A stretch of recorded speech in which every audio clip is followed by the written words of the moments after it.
Hi friends! So today Miss T is going to read the story called A Porcupine Named Fluffy, written by Helen Lester and illustrated by Lynn Munsinger. So friends, I want you to look at the cover and I want you to think about if this book is a nonfiction book or is it a fiction book. Look at the characters.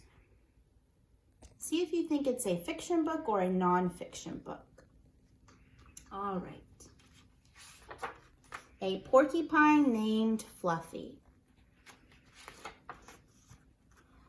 When Mr. and Mrs. Porcupine had their first child, they were delighted. Now he needed a name.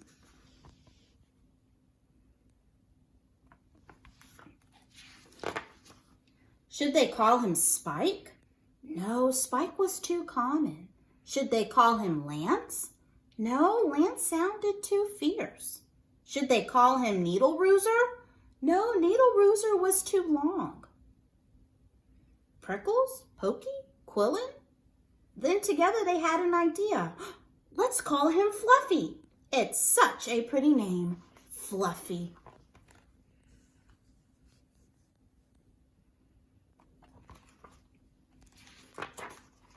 But soon there came a time when Fluffy began to doubt that he was Fluffy. He first became suspicious when he backed into a door and stuck fast. That was not a Fluffy thing to do.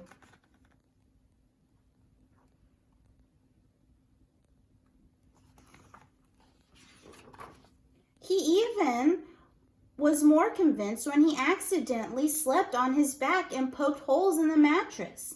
A very unfluffy thing to do. When he tried to carry an umbrella, he knew the truth without a doubt. Fluffy definitely wasn't.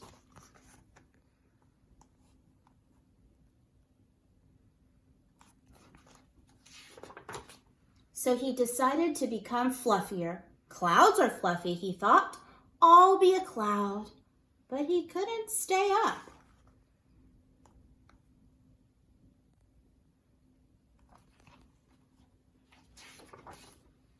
I know, pillows are fluffy, he said. I'll be a pillow. But when his mother sat on him, she was not pleased. He tried soaking in a bubble bath for 45 minutes, but he did not become fluffy. He became soggy.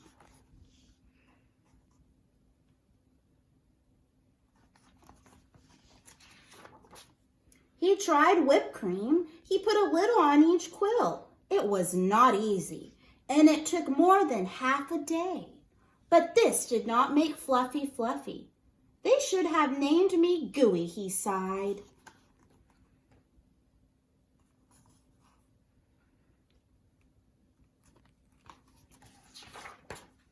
He ate a lot of fluffy marshmallows. He rolled in shaving cream and feathers. He even tried to become a bunny. But the truth remained, Fluffy wasn't.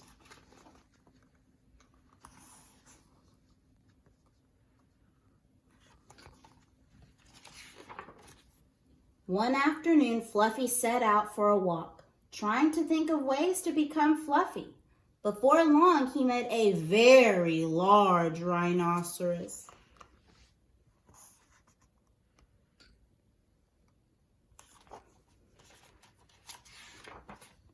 Grrr, said the rhinoceros, I'm going to give you a rough time. Fluffy didn't know what a rough time was, but he didn't like the sound of it at all.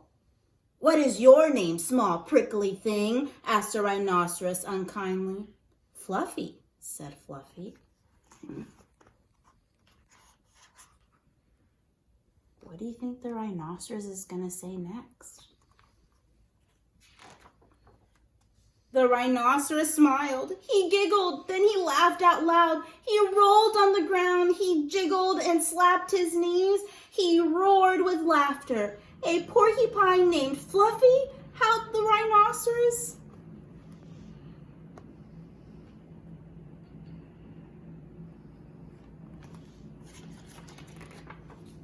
Fluffy was embarrassed, but he tried to be polite. And what is your name? He inquired. I can't say it, giggled the rhinoceros. Herbert, suggested Fluffy.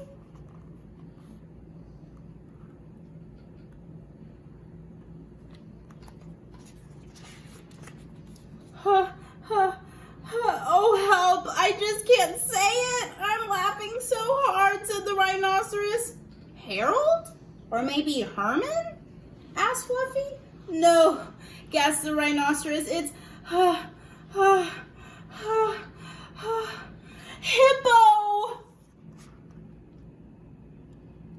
Do you think the porcupine's gonna laugh at his name too? I don't know, let's see. Hippo? A rhinoceros named Hippo? Fluffy smiled. He giggled, then he laughed out loud. He jiggled and slapped his knees. He howled with laughter. A rhinoceros named Hippo? Fluffy cried.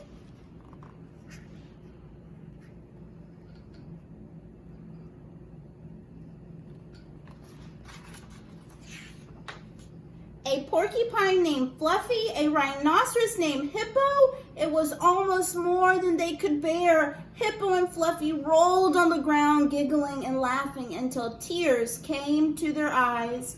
At last, they laid exhausted on the ground. From that time on, they were the best of friends.